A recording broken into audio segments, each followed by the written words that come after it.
Welcome to Seeking Focus, episode number 7. Welcome to Seeking Focus, a podcast that provides photographers and videographers with a place to critically compare technology, share ideas, and enhance their skills. Hey Evan, what's going on, bro? Not much. I'm sounding a bit huskier this week. You're feeling a bit under the weather. I am feeling a little bit under the weather. Spent the week with the family, coughing and spluttering and spending endless nights awake. The kids bringing diseases home. What's going on, mate? The cootie farm. Cootie farm. Yeah, my kids are old enough not to do that anymore. Although they still bring it in. Yes, well, yeah, that's what happens when you've got very, very young children. They go to school, they hand around the toys, they lick them, they catch diseases, they bring them home, they pass them on to you because they sneeze in your face while you're trying to give them a hug. Bloody kids. Yeah, and then don't like them. I don't like my kids anymore. Yeah. So that's pretty much been my week. But I actually did notice something this week while I was actually outside taking a bit of a walk with the dog. You probably don't know this, but many, many years ago, I was involved in the introduction of speed cameras in Victoria. Not good. No, you have not impressed me at all. Oh, no, it wasn't my idea. I was actually looking at it from the technical side. So, Technicalities, eh? It was actually really interesting because the original one that they built was on the side of the road on a tripod. And it was just this massive tripod of a camera on the side of the road with all these police officers standing around. And it was pretty suspicious. And they quickly realized that as soon as they did that, people would slow down. Because first of all, they'd be rubbernecking to have a look at what's going on, who's been run over. In addition to that, people slow down generally when they see the police. So anyway, then they introduced them into wheelie bins. Did you ever know that? Oh. There was wheelie bins on the side of the road. Actually, I saw something like that, yeah. So. And that was some interesting footage was taken during that period, birds going past. It was actually capturing birds and stuff. But anyway, so I'm walking along, and as most people know, the speed cameras sit on the side of the road now inside a vehicle. They used to have the speed cameras mounted on the bull bar or the bumper bar on the front, and they moved them into the cabin, so forward-facing. Yeah. They've actually released them now as rear-facing, so as you're driving towards the vehicle, it catches you. I think I've seen that actually last week or whatever it was, and I found that a bit interesting. I'm sure they catch a lot more people like that. Yeah, well, you go past the speed camera and you're like, let's speed up a little bit now, and bang, as you go past it, catches you. That wasn't very good for the week, man. No. Not happy with that. But it was interesting to see that. It was an interesting week to see the changes that they've been making. Yeah. How about yourself? Yeah, look, pretty much the same, man. I picked up a few jobs here and there, but it wasn't actually very exciting. Actually, I didn't do much. We're still kind of, Melbourne's kind of still in the lockdown in a way, and so we're just kicking back at home and never-ending story. No, Melbourne, I don't know, man. But yeah, look, to be honest with you, I don't really have much this week, man. It's just quotes, jobs, people coming through in and out, and which is it's all happening. But hey, look, this week we've got a special guest with us.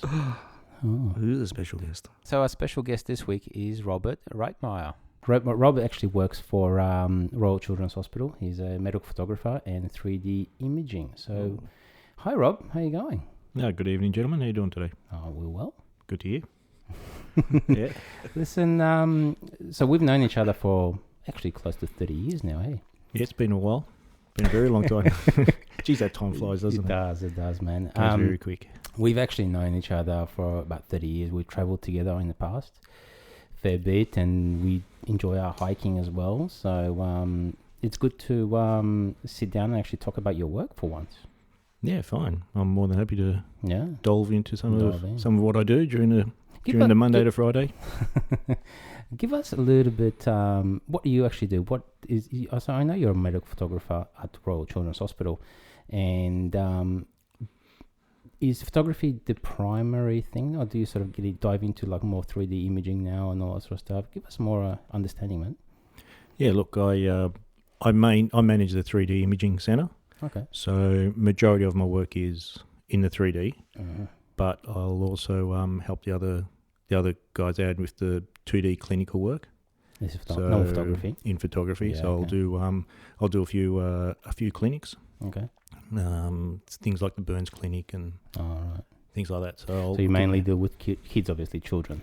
All kids. Yeah. I mean, what ages are we talking about? Yeah. Oh well, from newborns Oh, right. to look. Sometimes they're a little bit older than 18 when they're doing a transition. Mhm. If they've been at the hospital for a long time, it's like they've got a chronic illness and it's being transitioned to a adult hospital. Oh, okay. So they'll still be part of our system. But Okay. majority of my stuff is newborns to 18.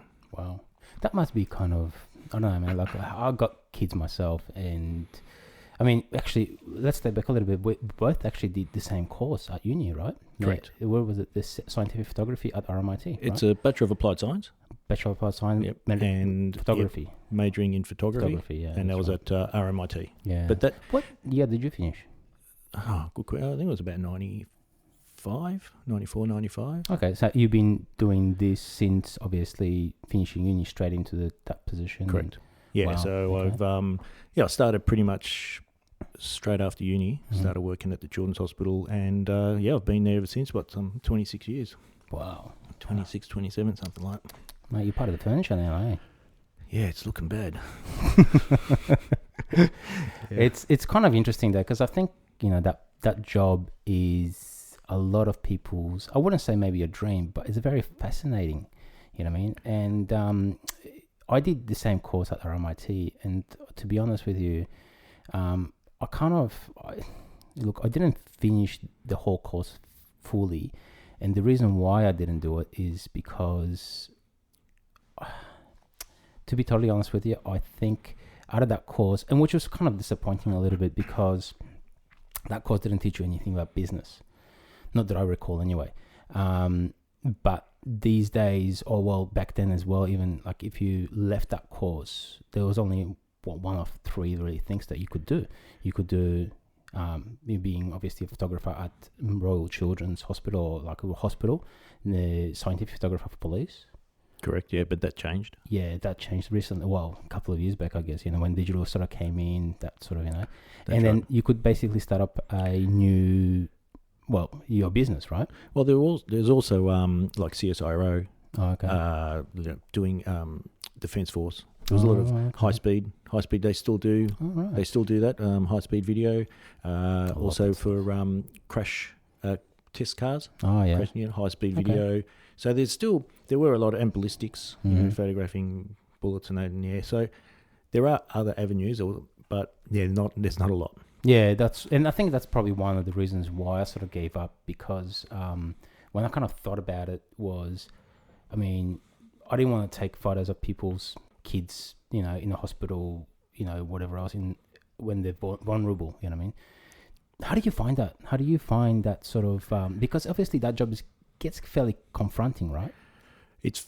There are very confronting Mm. scenarios where we used to do a lot of bereavements. Okay. When early on with SIDS in the community, Yeah. we're also 24 hours on call Oh, right. for children that have been abused, sexual Okay. abuse or child Yep. abuse, and we document those for Mm. court Okay.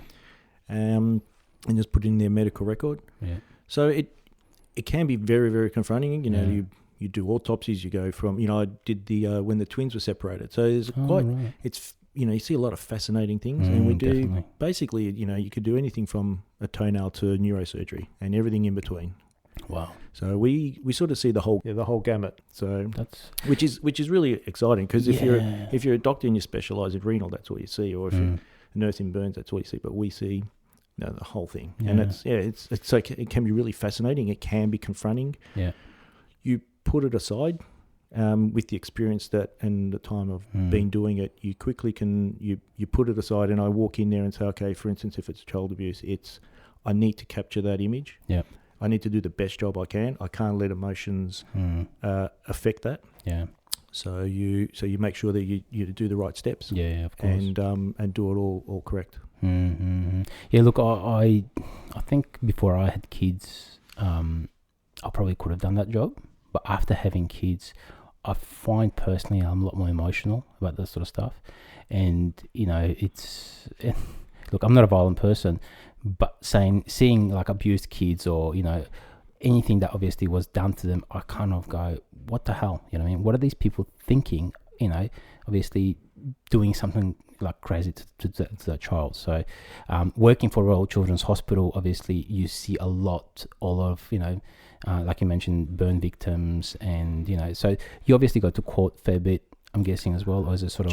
Generally, no, we don't go to court. We will get subpoenaed to give evidence. But the thing is, if you've done your job right, they'll see it and it's just taken as evidence. There's no need to... If they're calling you in to question you, you may have done something wrong. Oh, so, no, that's not an issue. Okay, interesting. Not an issue. With so you've been doing this for the last 26 years, you mentioned, right? Can you mention anything specific, like what would interest our listeners to say, that would have been interesting, or, is there anything that you could potentially share with us that our listeners would find interesting? Well, the twin separation. Yeah. Krishna and Trishna. Oh, yeah. When was that? That was a couple of years ago? Oh, no, that was... very long time ago. Yeah, that was back in the old hospital. That was Mm. before this. Well, from actually... Geez, I don't even know when. Yeah, That was a while ago now. So what can just refresh my memory then? What actually happened there? So they were... Conjoined. Yeah. At the stomach, or was it? No, it was in the head. Oh, in the head. Okay, interesting. So it made it very, very intricate, Mm. very delicate procedure, and Yeah, probably one of okay. the first that we did here down at the Okay, children's, yeah. and extremely successful, Mhm. which is brilliant. What do you... I'm sure Evan's got a couple of questions as well, but sorry, I'm just sort of banting on here. Being in Royal Children's for the last 26 years, what can you tell us more about from the beginning? I mean, 26 years ago, you started off with film, obviously. Now, obviously, I'm guessing everything is digital. How do you find the changes in the last 26 years, like as in from film to digital? Did you find that challenging? Did you just give us more information on that? Yeah, look, in a way, digital was probably a little bit of a negative in regards to career prospects for people coming through, and the reason that is because back when we had film, we did our own slides, we processed our own E6, we did all the copy work. Now you've got PowerPoint and data projectors. Everything would.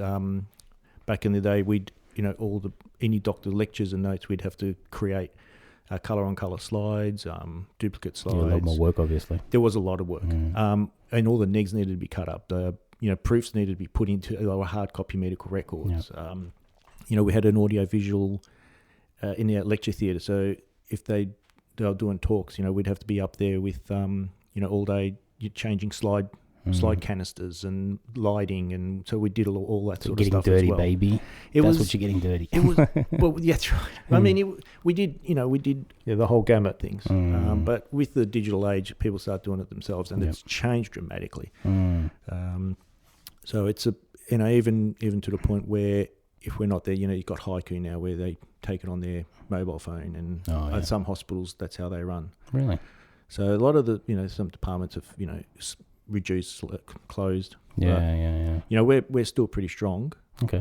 Where we are, but we used to have 7 photographers, now there's 3 of us. Oh wow. Okay. So what is it, because the workload is obviously less, or do you find that it's just because it's just much easier to sort of do with digital? Look, it is much easier to deal with digital than when we were in the old hospital, and the old way we used to do it was with film. So what we would have to do is we'd have 3 cameras to do one view.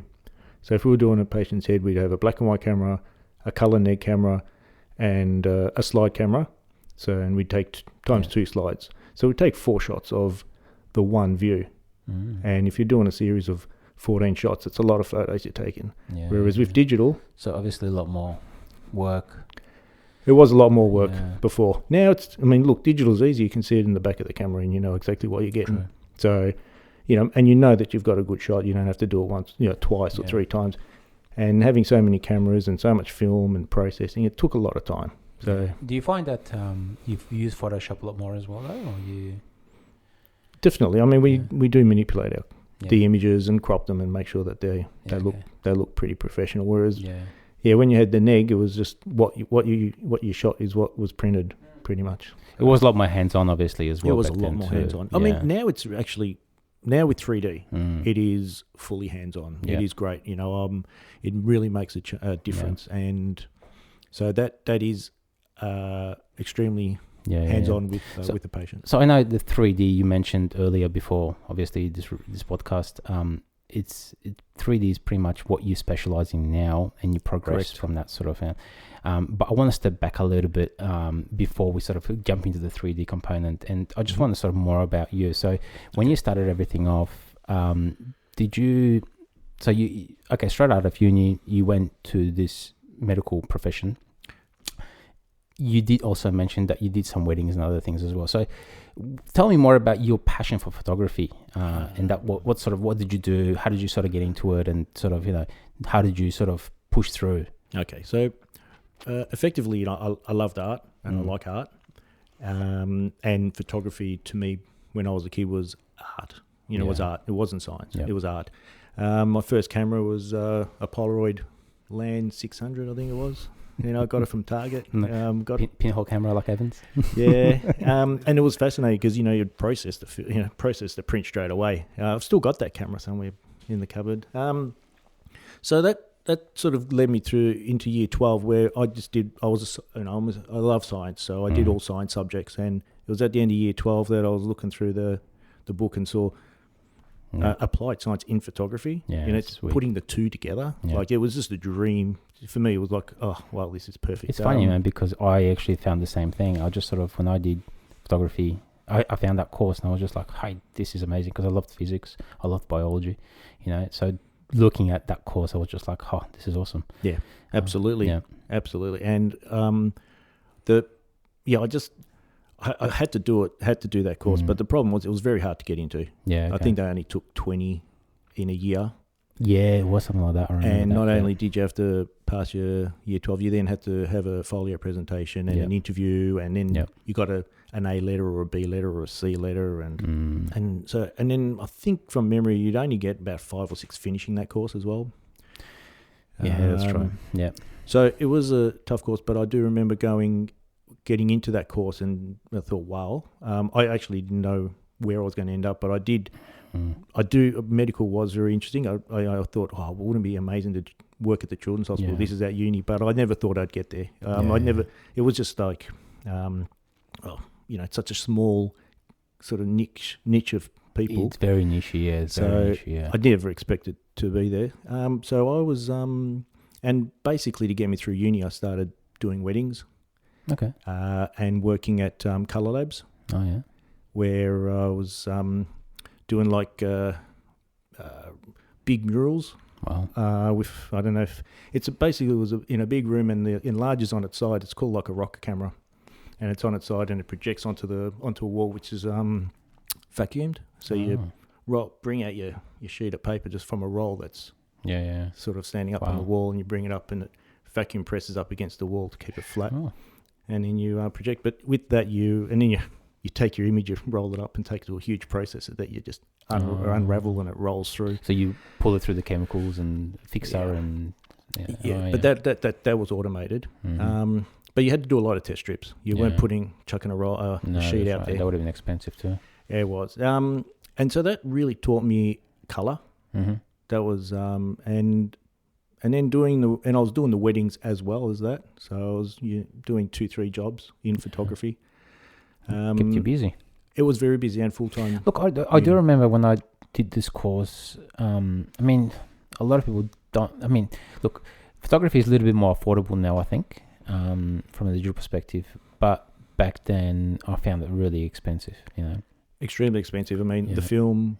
paper, printing, and the other thing was that with film, you'd shoot it, and you don't know till you got it back, and you might have to reshoot. Yeah, true. And I remember that the hands-on work, like you had your contact hours, but the amount of non-contact hours with shooting and folio presentations and things like that was double or triple. And it was probably the most one of the more hands-on or the more time consuming courses.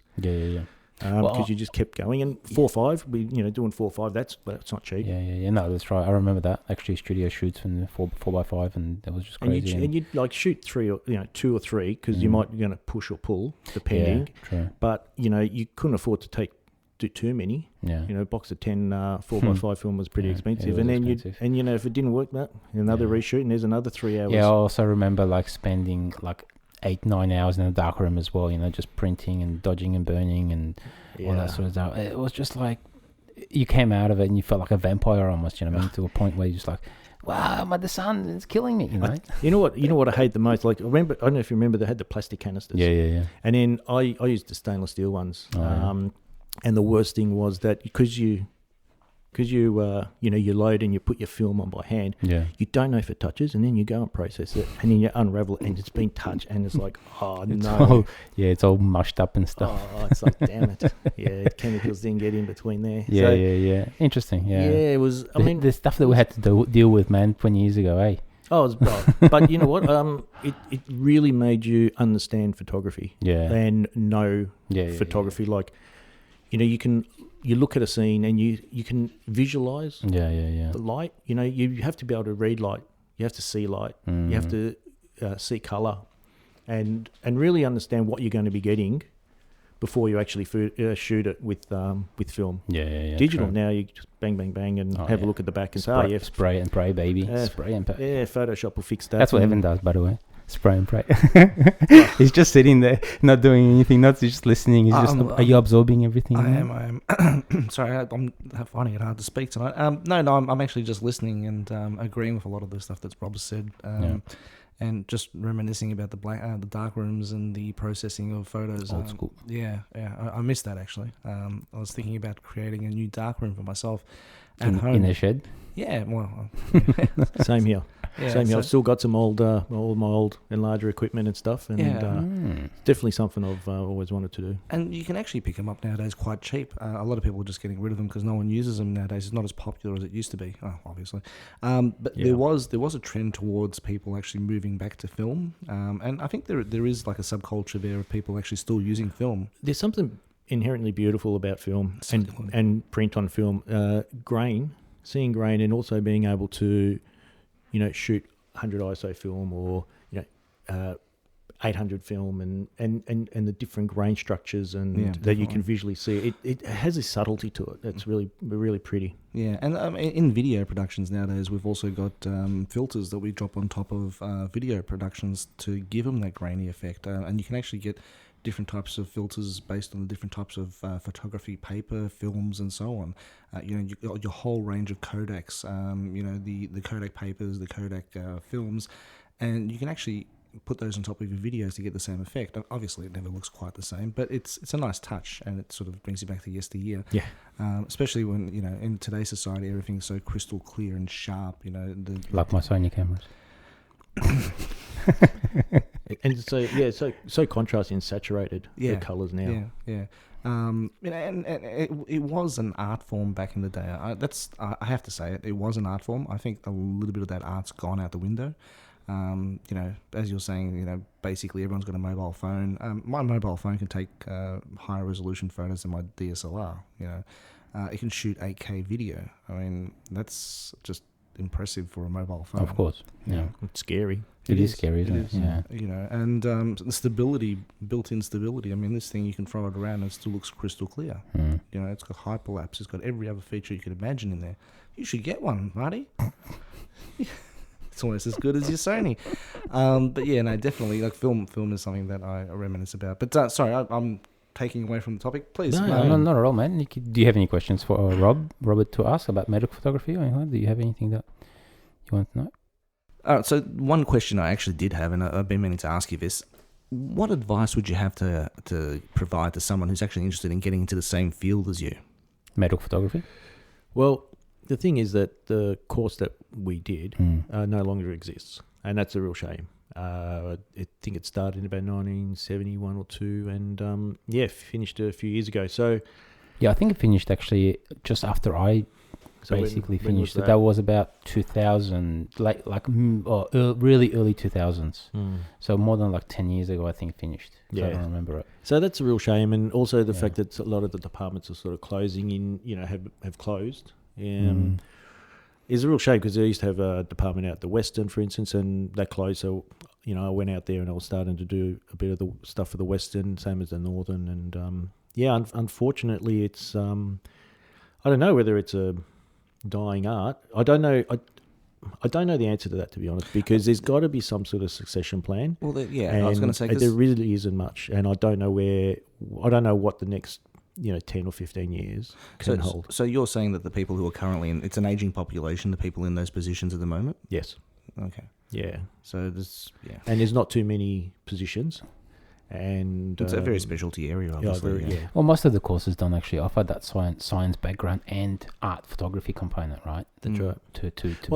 I think they still have the art Bachelor of Arts in photography at RMIT, and I think in the last year you might be able to do like a component of some type of a science. I'm not 100% sure, so don't quote me on that. But I would imagine that they may have that as an elective if you wanted to do. But getting into the field now and getting a job would be very difficult, I would imagine. Yeah. It's actually interesting because with forensics, for example, which would have been another field that, as you mentioned earlier on, forensics, it's really bizarre to get into that sort of area for photography. You wouldn't go there saying, I've got a degree in photography. It'll just be something that you'd pick up along the way whilst in that role. So then my experience with the forensics area was that they never were looking for people who had photography abilities. It was just something that, here's a camera, take some photos. And you sort of did your learning as you were on the job. And I think that's pretty much still the way it is there. Yeah, and the problem with that is those people they don't know how to shoot in manual mode, you know what I mean? So if they stick everything onto auto mode on the camera, then obviously it doesn't portray the true image, what the normal human eye sees, right? Well, yeah, absolutely. I mean, the other thing, the problem with digital especially is you've got your built-in software, built-in software that changes contrast, color, and things like that. So you've got to neutralize that. So, Macbeth color chart and things like that to get neutral colors. Don't use your Instagram filters when you're taking photos. The little make your eyes look nice and soft. When Evan's going to take photos of dead bodies and whatever else, he's not going to use it. Well, I mean, because I did want to do forensics as one of the options because it's sort of a medical base, but I did early on find when I was doing the course that I would have to. You have to become a police officer basically at the time. You had to do 2 years on the street, and you wouldn't, even though you had like you said, you had the course or the degree under you, didn't guarantee that you'd have a job. There'd have to be a position, and if the chief or captain's son wanted to do that, he'd probably get it before you. Yeah. It's not what you know, it's who you know sometimes as well, isn't it? Definitely. Yeah. That subculture there that's unfortunate, but not always the case, but it does exist in some areas, I guess. So but thank you very much for answering that question, Rob. I hope I did. I hope I did. With I guess with other things, we sort of touched on the 3D stuff. Can you give me more information on that? And so 3D imaging is obviously the way to go with that potentially what you do now.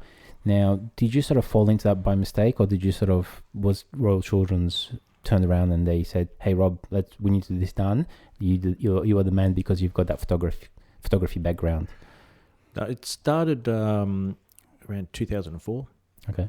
The plastics department we're looking at doing. Capturing the craniosynostosis patients, which in a 3D, and they were looking at 3D systems. Okay. And being in photography, our department were asked to house that and to start capturing those images. So it started off very basic at the start, and it's progressed, and now going into mobile 3D and doing a lot of other things that we weren't doing at the start. A lot of other things with 3D. Okay. So it sort of it grew. It sort of grew on its own. You're the primary person at Royal Children's to do 3D at the moment, right? I do, and then there's So there's three of us. Okay. One of the guys is predominantly doing all the general photography, Mm-hmm. and then there's myself. I do 3D and 2D, and then there's Bert who manages the area, and he does the 2D, and he also covers when I'm not there. He'll cover Okay. the 3D stuff. Yeah. But but if something goes wrong, because there's no service centres. This is technology that we got from America, and we were like the first to have it here in Australia. Oh, and right. so when something goes wrong, I've got to Mhm. fix it. Yeah, okay. And just give me an idea. So I'm guessing you don't use just normal crappy Canon cameras. Even we're not going to be happy with that. No, well, they use the new Samsung S21 mobile phone. But yeah, like I'm just sort of, I'm putting a bit of a funny spin on it, but I guess it's a fairly important thing, like, from a camera perspective. So what is it? Just normal standard cameras that you use, or is it something specific?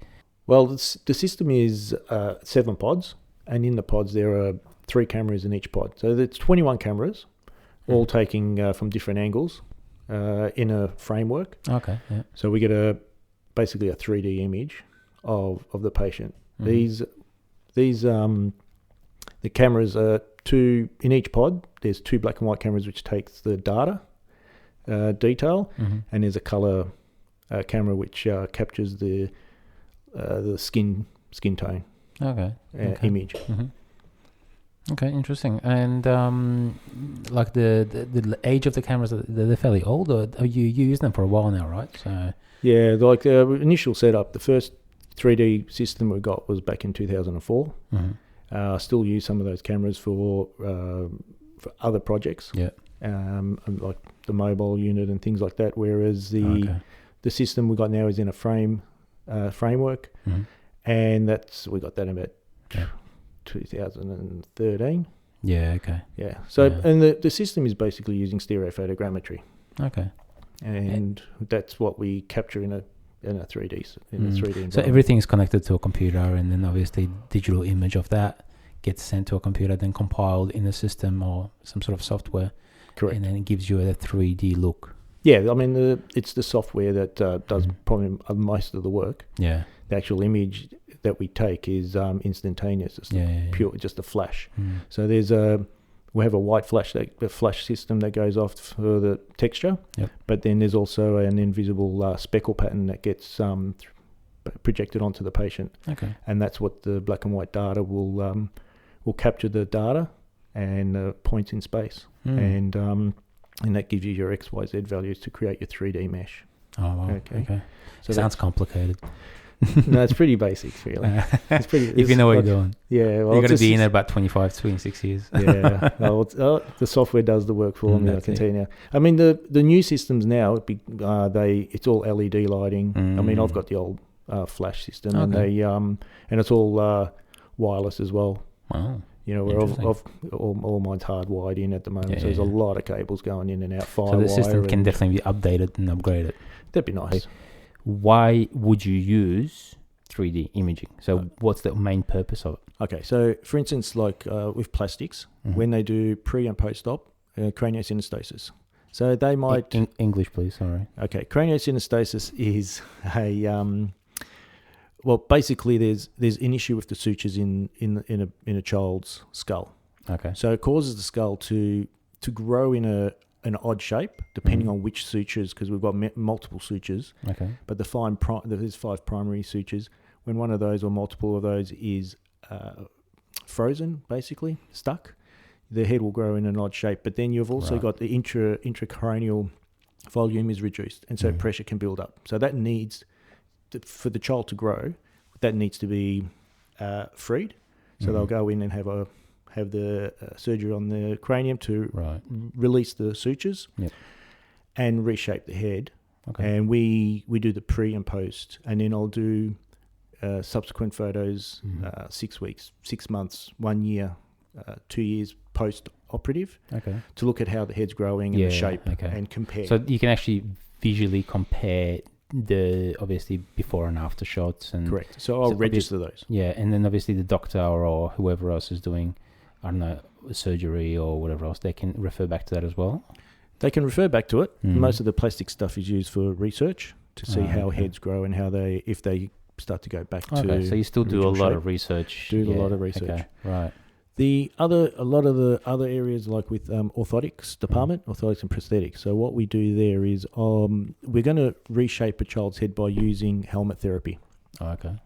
So these patients might what we called flathead back in the old days, and they're predominantly their sutures are normal, but the problem is that during pregnancy or multiple births, a patient's head might come out misshapen.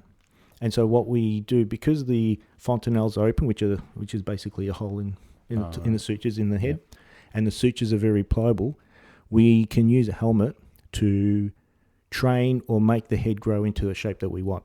Right. Okay. So before we start helmet, usually around 6 months of age, that's when we'd like to start. By the time they're 12 months of age, the sutures and the fontanelles have closed. Wow. And so our window of manipulating that head shape, because the head's very, very soft in that first 12 months, and it grows probably 80% within that first year. Okay. So it's the best time to capture that.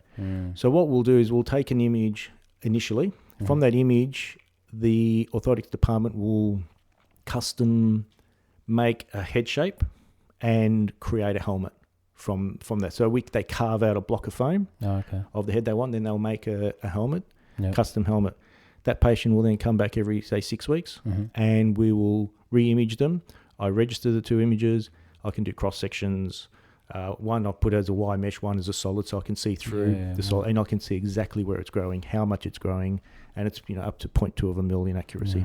I find it very interesting and very fascinating at the same time. It really, like you obviously sit there, and the job is quite rewarding. I mean, you actually help children, and you obviously make sure that they have a normal life, and that's what obviously Royal Children's Hospital is about, isn't it? Well, look, I mean, absolutely, and it does make a very big difference. Yeah. And it's also a really big difference on the experience that the patient has, because before 3D, what would happen is that 6-month-old would have to have the head plaster cast so we can get a shape. Plus, visually, it was more like, well, how much has it changed visually, and trying to remember what it looked like 6 weeks ago, whereas this is there. Yeah. We also do a lot with the orthotics with what we call pectus carinatum. Okay. Which is, it's a pigeon chest, if that's what it used to be called. And we use brace therapy, which puts pressure on the high spot. Push it back in, And it pushes it in and holds it there. Because what happens is, as teenagers, as they're growing up and going through that growth spurt from their 14, 15, the cartilage on one side sort of sticks basically, and you might grow abnormally on one side. So this, while that cartilage is still soft, we can hold it and push it in. And then once they turn around that 16, 17 and the cartilage holds, that's the shape they're going to have. So, before that, if it was severe, they'd have to have surgery. And we haven't done any pectus carinatum surgeries since we've been using brace therapy and using 3D. Yeah. So the 3D obviously will give you accuracy to like a 0.2 of a mil. 0.2 of a mil. Okay. That's pretty good. Yeah, well, much better than visually looking at it. Oh, yeah, for sure. For sure. And obviously, that gives you... So you mentioned also that, you do a lot of research. So that will give you a lot more information on different cases and puts into perspective a lot of things that you've done, 5-10 years ago to now as well, right? What is in with research? Yeah. Yeah, well, all of the data that we've done a big what we call a head research, which is looking at what's a normal head shape or facial structure for say for a 5-year-old or an 8-year-old boy or a 10-year-old girl. So what we did was we started collecting data from the age of 3 months to the age of 18 and trying to get, like, say, 50 of each age group. And then they all got put into one mold of each year.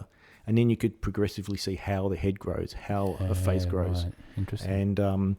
And so you could sort of basically say, well, I'm going to be doing surgery on a 5-year-old, what size and what shape is a 5-year-old boy roughly. But they look at facial structures. They look at when they're redoing cleft lip palate, reshaping the cleft lip, they can look and see what shape it should be. Mm-hmm. So, I mean, but there's a lot of things that we're doing at the moment with 3D. Yeah. We're looking at with kids with microtia, which is basically one ear is deformed, is 3Ding and imaging the good ear, doing a reverse, printing it off, taking that into theatre. So when you're reconstructing that other ear, you know exactly what. But it's exactly like the other one. Yeah. You just reversed it. Yeah. Yeah. So there's a lot of that sort of happening. We do a lot of spinal orthosis for scoliosis patients and things like that. For difficult patients who have got, say, CP, or cerebral palsy, or things like that, where they're not going to sit still enough to be able to plaster cast. They can, and a plaster cast takes a while for it to be done. What they do is they come into us, and it's pretty much instantaneous. It's taken like it's a flash. It's 2 milliseconds. Yeah.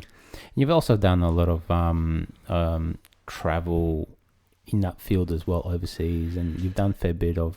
From what I know, I mean, knowing you for a while now, you've done obviously a fair bit of travel to Europe. And can you give me more information on that? Like, if you do go into another country and obviously in other hospitals, do they look at us as Melbourne state of the art, or what do they like? What's the whole? I want to know more like about the world in that sort of field as well. Yeah, look, we're probably the first in the world to be doing what we were doing with pediatric patients, and using it not like most other areas, the departments who do have 3D sort of use it more like for research or collect data. Mm-hmm. We use it hands-on for treatment. So when I do like a plagio or pectus carinatum, the orthotics come down to the 3D studio and we do the consultation there. Mm-hmm. So we can see what the results are and what treatment needs to be changed. So when I did go to a lot of other hospitals, they are just starting to sort of get into it and not really utilising it or using it the way we do.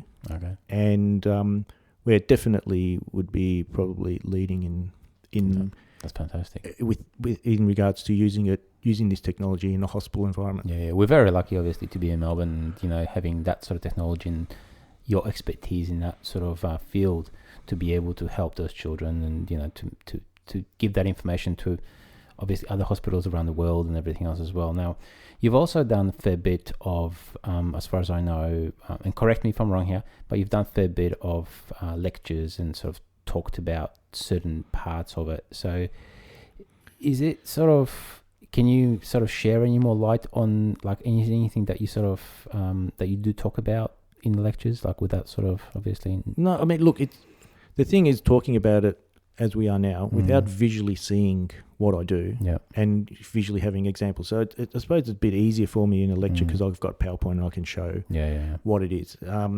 But the other issue is that most of the times when I'm talking to the other hospitals and that they're not doing this. They don't know anything about it. Some of them had a 3D, but they don't really use it. It's just sort of sitting there. They thought it was a good idea. It's such a shame, though. Obviously, if it's if it's such a huge and sort of powerful technology that we can use to help, and obviously make life easier for certain people, why wouldn't they be sort of spending the resources and the money and obviously try to train someone to do all this stuff? You know what I mean? I suppose because look, what we do, there's no you can't go to a union, a lesson, there's no class in 3D. So everything we've done and I'm learning on my own, and I'm doing it and developing it and thinking of a different idea and doing something else. So I'm always wanting to push the boundaries. And I suppose in other hospitals, they're more clinic photography based. They got a 3D. They don't know too much about it. They haven't got the, orthotics sort of utilizing and getting it out there. And also, you've got to really think laterally. Like I'm doing stuff with the equipment that the equipment wasn't built to do. And so, they probably don't know that they can do things. Do you think with it? Yeah, no, I understand exactly what you're saying. And I'm just thinking as well, do you think, I mean, Melbourne, we are obviously quite, from what you're saying, we are pretty much leaders for that sort of 3D technology.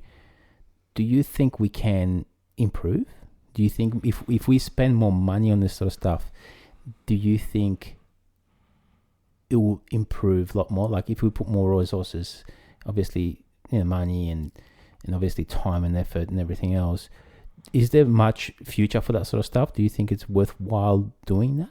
Oh, look, I can't see it going back to where it was pre 3D. Yeah. And with the patients that we treat, we wouldn't be treating them the way we used to treat them without 3D equipment. So definitely 3D is here to It's stay. the future. Okay. Yeah, that's good. Definitely. The thing is, budgets are always a tight thing. So for me for this equipment, I had to actually go to a philanthropic foundation, and they donated the equipment to the hospital. Yeah. So it wasn't something that the hospital had, we had money to go buy all this stuff. Mm-hmm. So it does, in some ways, hold me back in moving forward because there's things that I want to do, but I don't have the equipment. And but like I've just built a mobile 3D, so I can take it up into the intensive care unit. Mm-hmm. This is, I can't imagine there'd be anywhere that. So you've got different types of 3D technology. What I might do is obviously to visualize it a little bit more. I'll get you to, obviously with permission from Royal Children's, if you can send me some photos, I'll be able to stick it onto the notes. And I think it would be really good to be able to, for our listeners to be able to see, what we are talking about, like the actual unit itself, if you don't mind. Okay. Or, perhaps, a couple of images that what you're expecting to see, what we're expecting to see. Okay. So if you can do that, that'd be fantastic. I just think I can do that. our listeners would definitely appreciate and have a quick look and make sure that they understand what we are doing. I think the main difference is most people probably understand like 3D with the like a scanner type thing. Yeah. And you can go around an object and scan it, but that's not moving, and so you can keep going around once you've calibrated. With me, my subjects are moving. They're 3-month, 4-month-old babies or even older they're not going to sit still. They're going to be crying. Some of them, I need to put a stocking on their head to cover their hair because if I'm doing a head shape, because hair affects the shape of the head, obviously, and also it's really fine. So you do lose a lot of data in 3D. So some of these kids might be upset. You're in a caged environment as such with all these cameras and that around you. So I've got to do it like a flash. It's got to be instantaneous to capture that image. So just so the viewers know, it's not a scanner. It's not a hand scanner or anything like that. Yeah, it would definitely be interesting to sort of see it because, I went to your work once or twice and I saw it and I was actually quite impressed from what you built. And obviously that technology is not readily available to be able to be purchased. So like you mentioned, you had to put a lot of it together and, figure out how this works, how that works, and how can that be used in the medical field. And I think it's definitely something really interesting, and I think the future is obviously very bright for that as well. So yeah, I think there's definitely room for movement in advancing what we do, but we're trying to do everything we can, to be honest. I don't know how much more room and what more we can do, but this, I think, mobile now, what I've done with the mobile system is quite interesting. I was using some old cameras that I had from 2004, fixed them up, and built a little trolley, and hopefully that'll work well for the next research project. Yeah, okay, cool. Is there any new research projects that you? That's probably the one that at the moment. Yeah. Can you talk about it more? Look, basically what we are doing is we're looking at the edema, which is a swelling of the body when you retain fluid in the organs. Okay. So we're looking at minute swelling, like say in the eyelids, right? Okay. Of babies who have say had heart surgery. They've just come out of theatre. They're on a medication, and you're in a very how can I put delicate environment. So what would that swelling do? What's the sort of... you're trying to measure how much the organs have retained fluid. Right. Okay. Okay. So And the 3D obviously can show you a swelling of. well, I'm trying to hopefully pick up, like, say, a 1 mil, which you visually wouldn't be able to see. Mm-hmm. Say a 1 mil swell in the eyelids, and then you might be able to, 24 hours later, I'll take another image, register them, and then you can say, see that it's maybe reduced. Wow. Okay. Swelling's coming down. Yeah. The body's absorbing the water. So it's Okay. that's probably the next. But it's a tricky environment putting this a large 3D system in an intensive care environment with all the machines that go bing. Yeah, true. They do, don't they? Yeah. Evan, you've been sitting there listening to us. Sorry, man, I'm all talked out. What are you thinking? Do you have anything that sort of we can add to that, or you think? Not really. I've actually been sitting in awe and listening now. It's been a very interesting conversation. I really didn't have much to sort of contribute. It was more about listening and opening my ears. Would you do a job like that, you reckon? No. Why not? It's just not me. It's like Marty said earlier on, very, very emotional. I would, being surrounded by that type of environment, it would impact me greatly. A couple of shows ago, we mentioned, funerals and funeral videography and stuff, and I said I don't do that either. There's certain environments that I won't put myself into because I'm an emotional creature. Yeah. I start crying at the slightest thing. Did that happen because of kids, though? Do you think? Because, like, personally, before kids, I could do a lot of other things, and that wouldn't affect me. After I had kids, it really, really affected me for some reason. I don't know why. Well, definitely. I mean, you know my background in the area of, what's the word for it? Policing. And that type of stuff would set me off. And in your environment, seeing what's happened to these children would actually make me feel like crap, and possibly, hostile as well. Yeah. So I'm not the type of person who'd be the best in that type of position. So, Rob, my hat off to you for being able to actually do that type of job, not something that I could do. Yeah, look, it's not easy, but you do want to get the best you can for that patient too. Yeah, and get the best outcomes. You obviously to help as well, so yeah. Look, in past, I've been involved in situations where I didn't want to be there, not on the photography side of things, but and you just need to sort of not think of that person as a person. You think of them as an object, and it allows you to disassociate yourself, and that's what I've done in past. But in your area, I don't know if you can actually do that or. No, never have I ever thought of them as an object. Absolutely never. You've got to be compassionate. You've got to be caring. You've got to understand that they're feeling vulnerable. They're feeling confused. They could be a teenager who needs to get undressed. And you need to be professional. You need to really sort of make them feel as best at ease as you can. And because you don't want to create any more trauma than what they've been through. So, and this is exactly the reason that I would not be suitable. And you need to know your limitations, and that's why I'm saying. But see, you're saying about because you're having kids, you can become emotional, and you've got you might have. Well, that doesn't mean that I don't have emotions. I'm not compassion. That's probably why I have a lot of that, and therefore you actually try and really make this experience less traumatic as you possibly can, and you need a lot of. You got to be very professional, it's simple. But you got to have emotion. You got to have feelings. You got to. You got to really know. You can't just go in there and say bang and be rough as. But that's the thing with the background that I had. You had to be that way. Some of the stuff that I've seen is just it's horrible. And I learned to cut myself off because that was the only way I could survive in that environment that I was in. But with yours, no, definitely, you need to have that compassion. I mean, I think every person is also different. I mean, like what makes you tick, Evan, and what makes you tick, Rob, it's totally different to what makes me tick. You know what I mean?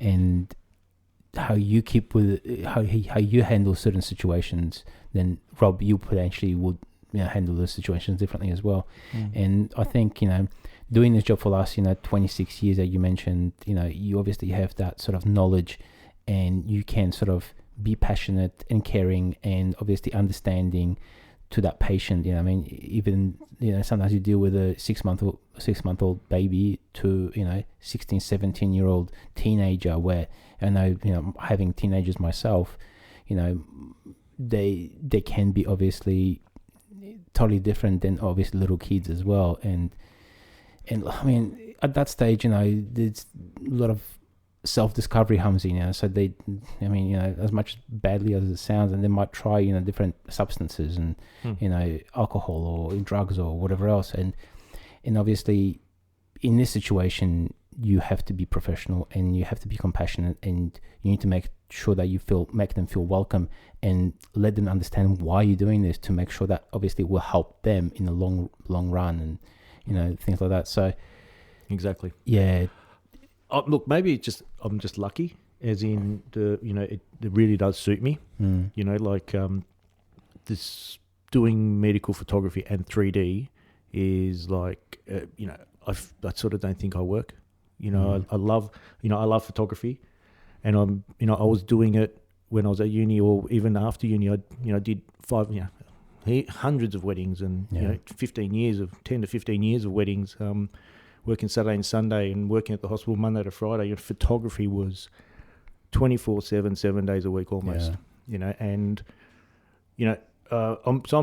very lucky that I do something that I really love. Yeah. And so the photography,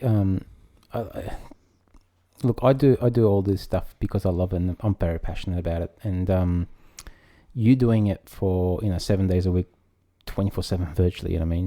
Do you find that you doing a lot of things for fun as well, like when on your day off or whatever else? Do you find that you're doing it for yourself, or do you find that you want to sort of leave that camera on that desk because you're just so sick of it that you don't want to touch it anymore? What are you sort of?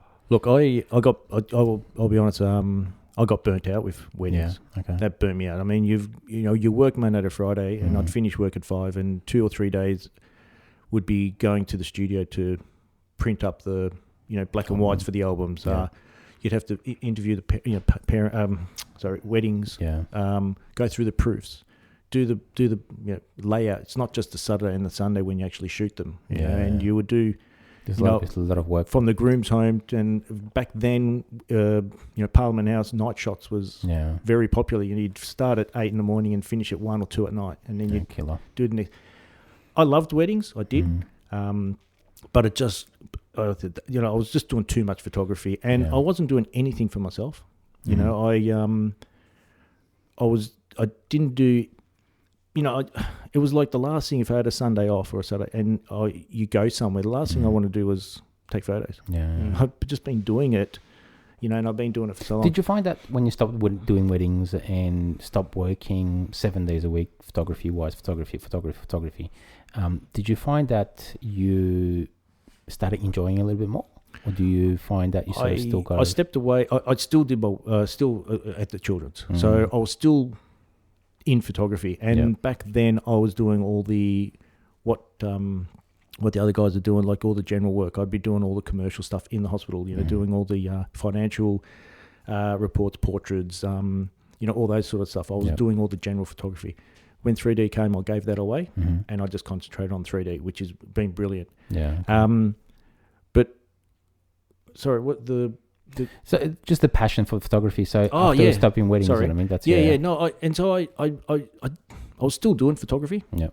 But I had time for myself, and I think I went into some building and built an extension of things. And then it wasn't until probably about 10 years ago when I first travelled. I'd never travelled anywhere really, and I went on an overseas trip and fell in love with... Where did you go? I went to China and Japan. Oh, fantastic! Yeah, backpacked on my own. Ooh. And for like 6 weeks, and that's when I could do photography for me. Yeah. So you sort of fell back in love with that component. I always had the love for photography, but I had the time. Yeah. Okay. To do for creative photography, should I say then? Yeah. Just for me. Yeah. I remember when we went to, because you came with us to India and Nepal as well. So all three of us went to India and Nepal. Yep. And we were laughing almost like you, because me and Evan would just turn around and really think about our shot, and obviously still sort of look at we'd think about it more. We compose the image. We think where you just sort of went out there and you kind of go, oh, this is cool, this is cool, this is cool. Yeah. You know what I mean? 3 different little cameras there, in every little pocket. You had little holsters on the side of you. Yeah. Like, it's a 6 shooters. Yeah. No, it's very different. Like I've been doing a lot of all my commercial work and photography and weddings early on. Everything was set up. And so I know how to do all that.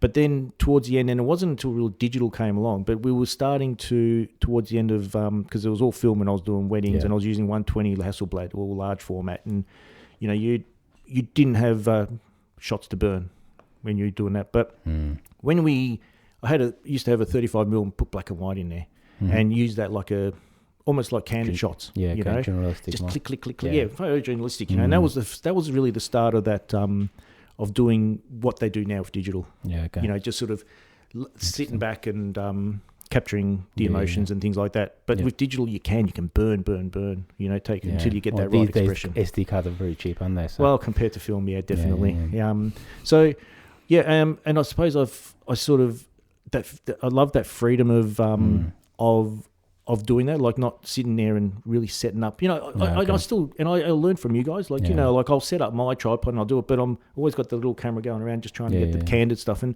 really about telling a story and of like when we go away, like a journey and telling that story of a journey, because it's well, look, when we sort of hiked through Nepal, when we went through Nepal and we went to all these villages, the Tung Ting village and all that sort of stuff, that was fantastic, and I just remember sort of walking through those villages, and you kind of look at those landscapes and the Himalayas in the background, and you kind of walking through all that sort of stuff. And you kind of go, mate, this is amazing. So you want to take as much photos as you can to remember it. And I just personally found it like really emotional as well in that sense, because you kind of don't see that sort of stuff very often. And to me, that was just really, But so I like to get those shots, we did the sunsets and we're doing time lapse of the Himalayas there and in Pokhara and things like that. But I also like with the little camera just going around and capturing the goat that we met along the way, or somebody walking past, and a couple of villagers just sitting there, watching us walk past, and just capturing those moments. I think I'm going to add some photos on our socials from our trip as well, so people can more understand less what we achieved and how we sort of got to that. Yep. So we're going to start wrapping up anyway, but I think I do have one more question for you. We haven't really talked about cameras, so what's your what's your weapon of choice, baby? All right, it's a Canon. No. Really? Well, look, going with scientific photography, it was always Nikon. Okay. Nikon had a lot of the adapters and a lot of the back in the day. So I think my first camera was the FM2. We still use all Nikons at the hospital. Yeah, okay. But so which Nikon would you use? I'm in Sony, and I introduced you to that. I told you go to Sony. I did. I jumped ship because of you, I think. No, I don't know if it was because of me, but no, I did. I did find the Sony, and I do like my little tough camera. Yeah. The really instamatic kind of point and shoot kind of thing. I've actually got 7 of those sitting at home. I use them for shoots when I take out parents and they bring their kids along. Just give it to the kid. Tourism, and the kids are screaming and carrying on. Here you go. Here's a tough camera. Go take some photos. They're all crap. There has been times where the photos have actually been better than the parents' photos. But those cameras are indestructible. They drop them on the ground. They grind them into the cement. They drop them into water. And you just pick them up and just keep using them. Oh yeah, they're brilliant. You actually inspired me to buy a whole bunch of those after watching you, seeing how you. But see, that's the thing. That's what I like with the Sony. I haven't gone all the top end stuff. Like I've already had high end cameras. Yeah, okay. But I want to be able to, like with the Sony, I think I get the A6000. It's more about just a general person being able to afford a camera, but I want to see whether I can get really nice shots with it still. Yeah. Which I think you can. The technology these days, and we've mentioned that in the past, the technology really improved, So you can buy a APS-C sensor camera and you can get amazing images out of them. But it also challenges me because it's a lot more basic, doesn't have all the features, trying to find ways around to get certain things and still capture. That's amazing. It's a bit more challenge. It's like using a pinhole camera, like Evan, and creating a masterpiece. Hey, I got some amazing photos out of that Nescafe can. I've still got a can at home. It's not the same one, but I rock up to modelling shoots and I go, "Hey, baby, make love to the tin can." Actually, back then it would have been a Milo can, not Nescafe, mate. It was actually, yeah. Yeah. Robert, It shows your age. Yeah, well, certainly does. thank you very much for being on the show. Yeah, you're welcome. I think, we definitely touched on certain subjects, and, it put a lot of information in there that people can sort of relate to, whether they have their kids or not have their kids. But I think what you're doing is amazing. And I think Royal Children's Hospital does amazing things as well. So really appreciate you coming on the podcast, and hopefully you can come back again. So yeah, thank you very much. Yeah, thank you for having me. Thank you. And thanks for enlightening us. I think the Royal Children's Hospital is actually very privileged to have you there as well, because you're very dedicated. Just listening to you, actually, like I said, I can't do that job. It takes a special type of person. So I think they're very privileged to have you there. And also, thank you very much for coming onto the show. No, you're welcome. Thank you very much, and I look forward to us doing some more travel as well. Mate, looking forward to it, for sure. And take some more photos, because I do learn a lot from you guys in photography. I can go into that another time. Let me scratch my big head. I was going to say, that never happens with anyone else. So thanks, Rob. Cheers, yeah, guys. no. All right, beautiful. Thanks, Rob. Talk Cheers. soon. Thank you. Ciao. Thank you. So that wraps up another edition, and we've got a few guest speakers coming up in the near future. We do. Photographers who do weddings. Rob would like that one. We also have a couple of extreme sports photographers coming up too, but we won't give away too much. And yeah, that's pretty much it for this week. Excellent. See you in next week or 2 weeks. 2 weeks, yeah, 1 week. So I'll see you next time. Take care. Bye. Thanks, bye.